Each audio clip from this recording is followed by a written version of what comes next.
بسم اللہ الرحمن الرحیم۔ السلام علیکم۔ غامدی صاحب کے ساتھ ہفتہ وار سوال و جواب کی نشست کو لے کر حاضر خدمت آغاز کرتے ہیں۔ حضرت شکریہ آپ کے وقت کا۔ ناسخ و منسوخ کی بحث 5ویں آج قسط ہے اس سلسلہ گفتگو کی، جس میں غامدی صاحب کا کیا نقطہ نظر ہے اس پورے کے پورے تصور کے بارے میں۔ ہم یہاں پہنچ چکے تھے غامدی صاحب کہ خود اہل علم علماء قرآن مجید میں جن آیتوں کو منسوخ مانتے ہیں، آپ کے نقطہ نظر کے مطابق ان کی نوعیت کیا ہے؟ شاہ ولی اللہ محدث دہلوی کی کتاب فوز الکبیر میں وہ 5 آیات جو خود شاہ صاحب نے ناسخ اور منسوخ کی بحث میں پیش کرتے ہوئے تائید کی ہے، ان کی ایک آیت زیر بحث آئی تھی۔ سلسلہ گفتگو کو آگے بڑھاتے ہیں ہم سب۔ سورہ انفال کی ایک اور آیت ہے، آیت نمبر 65۔ آیت یہ ہے کہ اگر تم 20 ثابت قدم رہو تو 200 پر غالب آ جاؤ گے، اور اگر تم 100 ہو تو 1000 پر غالب آ سکتے ہو، کیونکہ کافر لوگ سمجھ نہیں رکھتے۔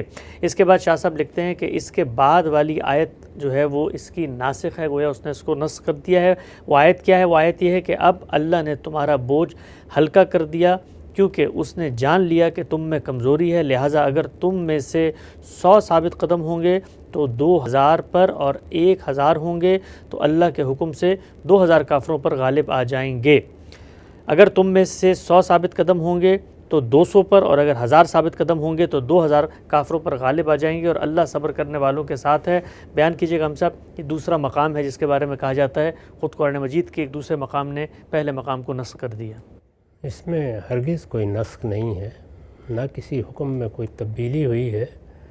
اللہ تعالیٰ نے اپنی نصرت کا ضابطہ بیان کیا ہے، اور وہ لوگوں کو جب کوئی حکم دیتا ہے تو اس کے تحمل میں کن چیزوں کو ملحوظ رکھتا ہے اس کو واضح فرمایا ہے۔ جن انسانوں کو کوئی حکم دیا جا رہا ہے ان کی قوت مختلف، ان کے احوال مختلف، ان کو پیش آنے والے مواقع مختلف۔ اب ظاہر ہے کہ انسانوں سے کوئی معاملہ اگر کیا جا رہا ہے، اینٹ پتھر سے نہیں کیا جا رہا، تو ان سب چیزوں کا لحاظ رکھنا ہوگا۔ یہاں جو چیز زیر بحث ہے وہ یہ ہے کہ اللہ تعالیٰ جب جہاد و قتال کی ذمہ داری ڈالتے ہیں تو اس میں کس چیز کا لحاظ رکھتے ہیں؟ یہ آپ کے علم میں ہے کہ ہمارے دین میں ظلم و عدوان کے خلاف جہاد و قتال کا حکم دیا گیا ہے۔ بعض صورتوں میں یہ ایک شرعی فریضہ بن جاتا ہے، یعنی لوگوں پر لازم کر دیا جاتا ہے کہ وہ اپنی جان اور اپنے مال کا نذرانہ پیش کریں اور اس میدان میں اتریں۔ اس وقت بھی دنیا بھر میں افواج بنائی جاتی ہیں، اس میں لوگ اپنے آپ کو پیش کرتے ہیں۔ ظاہر ہے کہ ان کو جنگ کرنا ہوتی ہے، لڑنا ہوتا ہے، اور یہ چیز بھی عالمی طور پر مانی جاتی ہے کہ جنگ اچھے مقاصد کے لیے کی جاتی ہے، یعنی ظلم کے خاتمے کے لیے کی جائے گی، امن کے قیام کے لیے کی جائے گی، شرپسندوں سے لوگوں کو نجات دلانے کے لیے کی جائے گی، فتنہ و فساد کو ختم کرنے کے لیے کی جائے گی۔ تو اپنی ذات میں جنگ، جہاد یا عربی زبان میں قتال کہیے، وہ ایک نیکی اور خیر کا کام ہے۔ جب صحیح طریقے سے کیا جائے، صحیح حدود کے مطابق کیا جائے اور صحیح مقصد سے کیا جائے۔ ہمارے دین میں بھی وہ ایک بڑا حکم ہے۔ چنانچہ ہم جب دین میں قانون کے حصے کو بیان کرتے ہیں تو جس طرح معیشت کا قانون بیان کرتے ہیں، سیاست کا قانون بیان کرتے ہیں، معاشرت کا قانون بیان کرتے ہیں، حدود تعزیرات بیان کرتے ہیں، اسی طریقے سے جہاد کا قانون بھی بیان کرتے ہیں۔ اللہ تعالیٰ جب کوئی ذمہ داری ڈالتے ہیں تو انہوں نے یہ اصول بیان کیا اپنی شریعت میں کہ لا یکلف اللہ نفسا الا وسعہا۔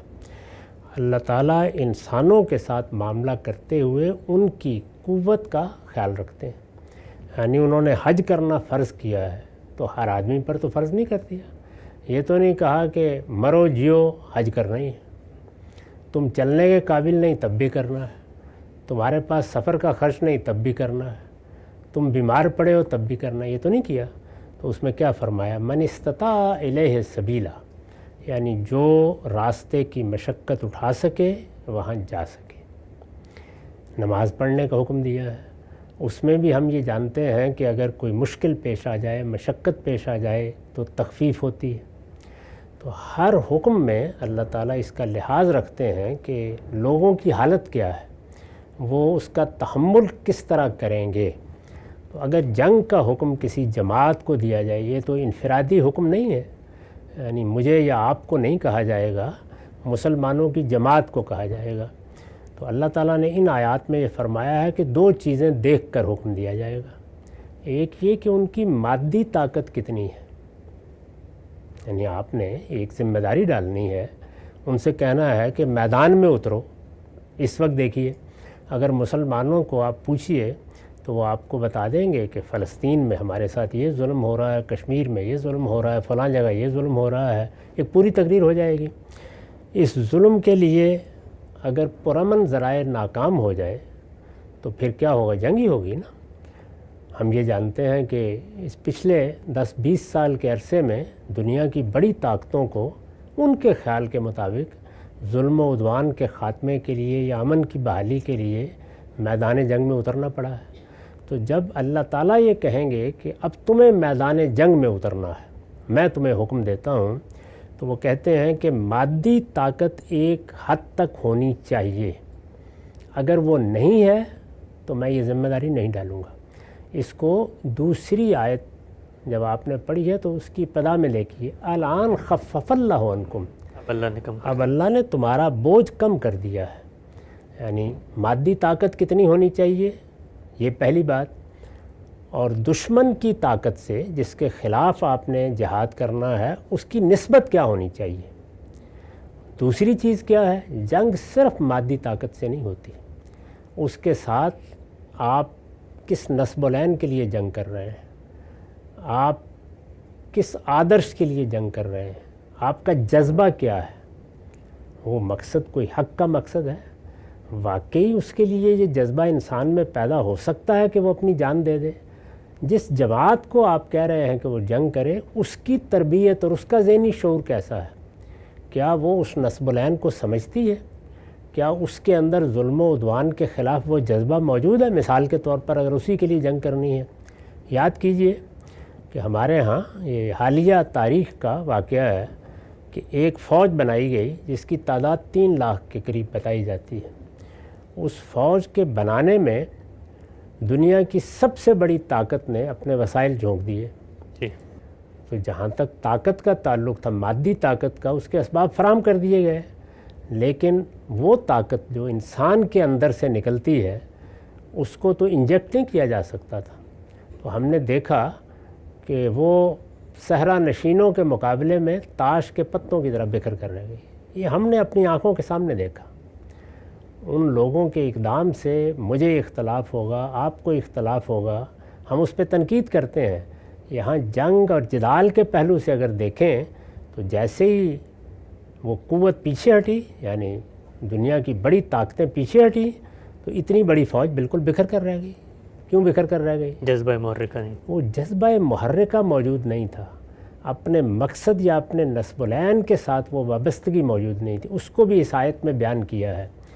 ایک لفظ استعمال کیا بصیرت، کہ اگر کسی گروہ میں بصیرت کی کمی ہے. دوسرا لفظ استعمال کیا ہے صبر و ثبات کی کمی ہے.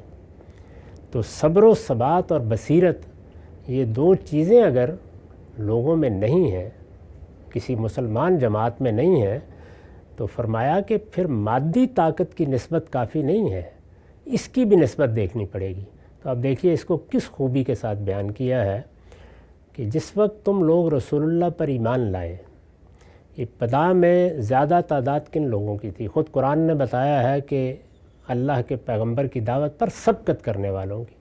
انہوں نے نہیں دیکھا کہ ہمیں کیا مشکلیں پیش آئیں گی، اس وقت ہمارے لوگ کیا کہیں گے، ہمیں اپنا وطن چھوڑنا پڑے گا. ان کے لیے اللہ تعالیٰ نے السابقون کی اصطلاح استعمال کی اور پھر مہاجرت اور نصرت سے بیان کیا کہ یہ کس درجے کے لوگ تھے. تو مسلمانوں کی جماعت ان لوگوں پر مشتمل تھی ابتدا میں، بصیرت کے لحاظ سے بھی نہایت ممتاز اور صبر و استقامت کے لحاظ سے بھی پوری جماعت کے گلہائے سرسبد. تو فرمایا کہ اس وقت ہم نے تم پر جہاد کی ذمہ داری 1:10 سے ڈالی تھی. یعنی یہ کہا تھا کہ اگر تم 10 ہو تو 100 کے مقابلے میں ہم تم سے کہیں گے کہ لڑ جاؤ. کیوں؟ اس لیے کہ طاقت تمہارے پاس 10 ہے، مادی طاقت، لیکن وہ باقی مادی طاقت کا ازالہ تمہارا ایمان، تمہاری بصیرت، تمہارا اللہ تعالیٰ کے ساتھ تعلق، تمہارا صبر، تمہاری استقامت، تمہاری تربیت اور تمہارا دینی شعور کر دے گا. اس کو بیان کیا لفظوں میں. تو فرمایا کہ اس کے بعد اللہ تعالیٰ نے لوگوں کے دل کھول دیے, بڑی تعداد میں لوگ ایمان لانے لگ گئے. یعنی پہلے 2-3 سالوں کے بعد جب مدینہ میں حضور آ چکے ہیں, مکہ میں تو یہ ذمہ داری ڈالی ہی نہیں گئی, اس لیے کہ وہاں مسلمان اس کا تحمل کرنے کی پوزیشن ہی میں نہیں تھے. یہ بتا دیا کہ اس وقت ہم نے ذمہ داری نہیں ڈالی, لیکن جب ذمہ داری ڈالی تو ابتدا میں تمہاری جماعت کی حالت یہ تھی. یعنی ویسے تو حال یہ تھا کہ وہ جس کو حفیظ نے کہا ہے نا کہ 2 گھوڑے 6 زر ہیں 8 شمشیریں بدلنے آئے تھے یہ لوگ دنیا بھر کی تقدیریں. سامان کچھ بھی نہیں تھا, لیکن وہ بصیرت, وہ شعور, وہ دینی احساس, وہ صبر و استقامت, اس کی متاع اتنی غیر معمولی تھی کہ فرمایا کہ ہم نے تمہارے 10 کو کہا کہ 100 سے لڑ جاؤ, اور پھر اس کے ساتھ اپنی نصرت بھی شامل کی. یعنی وہ تمہاری استقامت کے صلے کے طور پر ملتی ہے. اس کے بعد کہا کہ اب جب زیادہ لوگ مسلمان ہو گئے تو بحثیت مجموعی یہ نہیں کہ وہ جو پہلے ایمان لائے تھے ان کی استقامت یا شعور میں کمی آ گئی, جو نئے لوگ شامل ہوئے ان کے آنے کے نتیجے میں پوری جماعت میں اس چیز کی کمی ہو گئی. اس میں بیان کیا ہے کہ اللہ نے جان لیا ان فیکم ضعفا, اب وہ چیز تمہارے اندر کمزور ہو گئی ہے. تو جب وہ کمزور ہوئی تو فرمایا اب نسبت 1-2 کی ہوگی. یعنی اب تم 10 ہو گئے تو تمہیں 20 سے لڑنے کے لیے کہا جائے گا. تو یہ تو اتنا حکیمانہ اسلوب ہے, اس میں ایسے معرفت کے دروازے کھولے ہیں, اور یہ بتایا ہے کہ اللہ تعالیٰ ذمہ داری کیسے ڈالتے ہیں, اور یہ بتایا ہے کہ ان کی نصرت اور مدد کیسے آتی ہے. میں نے ان آیات کی بنیاد پر ایک پورا باب لکھا ہے اپنی کتاب میزان میں قانون جہاد کے تحت, اور یہ بتایا ہے کہ جہاد کی ذمہ داری اللہ تعالیٰ جب ڈالتے ہیں تو ایسے نہیں ہے کہ ایک قوم اس قابل ہی نہیں ہے اور وہ کہیں کہ تم جہاد فرماؤ, جیسے کہ ہمارے ہاں لوگ اٹھ کھڑے ہوتے ہیں. اسی طریقے سے اللہ نصرت کب فرماتے ہیں, یعنی مدد کب آتی ہے ان کی, تو یہ فرمایا کہ صحیح نسبت سے اٹھو گے تو مدد آئے گی, اور جب صحیح نسبت سے اٹھو گے تو تمہارا ہاتھ اللہ پکڑے گا. اگر غلط کرو گے تو پھر تم اپنے اجتہاد کا نتیجہ خود ہی دیکھو گے.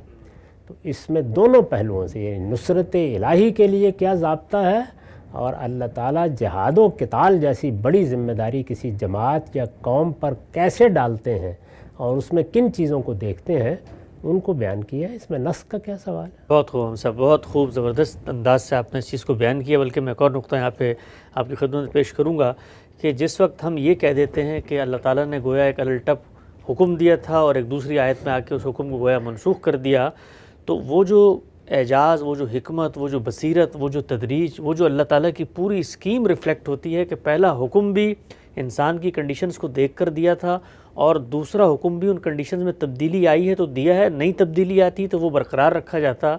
یہ جو پوری کی پوری قرآن کے اندر اترنے کی ایک سائنس اور معنویت ہے, مجھے تو یہ محسوس ہوتا ہے کہ جس وقت آپ یہ کہہ دیتے ہیں کہ اس سے اس کو نسخ ہو گیا, اس نے اس کو نل اینڈ وائڈ کر دیا, تو یہ سب کچھ بھی فوت ہو جاتا ہے. اس میں کوئی شک ہی نہیں ہے. میں نے تو پہلی مرتبہ بھی آپ کو یہی بتایا تھا کہ اللہ کا دین جب دیا جا رہا ہوتا ہے تو اس وقت نئے لوگ ہوتے ہیں, وہ ابھی مانوس نہیں ہوتے, ان کے لیے دین تاریخ نہیں بنا ہوتا, وہ ان کی تربیت اور ان کا بچپن نہیں بن گیا ہوتا. خود ہم نے بارہا اس کا تجربہ کیا ہے کہ جن لوگوں کی دینی تربیت ہے, جو نماز کے, روزے کے بچپن سے پابند ہو جاتے ہیں, ان کے لیے یہ عادت بن جاتی ہے, کوئی مشکل نہیں ہوتا.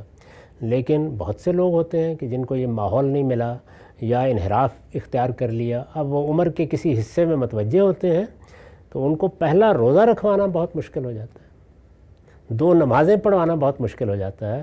تو اللہ تعالیٰ نے اپنی کتاب میں یہ تعلیم دی ہے کہ جب مخاطبین دین سے پہلی بار آشنا کیے جاتے ہیں یا ایک لمبے عرصے کے بعد, لمبے وقفے کے بعد ان کو دین بتایا جاتا ہے, تو اس وقت کن چیزوں کا لحاظ رکھنا چاہیے. اس کو لوگ اس لحاظ سے نسخ کہہ دیتے ہیں, اور مجھے بھی اس پہ اعتراض نہیں کہ ایک صورتحال میں جو بات کہی گئی تھی دوسری صورتحال میں اللہ تعالیٰ اس کو تبدیل کر دیتے ہیں. اس معنی میں یہ لفظ استعمال کیا جائے تو کوئی اعتراض کی بات نہیں, لیکن اس کی حقیقت سمجھنی چاہیے. واضح ہو گئی بات. اچھا ہم صاحب, اگرچہ یہ موضوع سے متعلق چیز تو نہیں ہے, لیکن اس وقت دلچسپی کے لیے, میں اپنی دلچسپی کے لیے پوچھ رہا ہوں, جب اللہ تعالیٰ نے پیغمبر کی موجودگی میں ان صحابہ کرام کی حالت کو دیکھ کر یہ بتایا کہ اس وقت تم 1 ہو تو 10 پہ آؤ گے اور پھر 1 اور 2 کی نسبت ہو گئی.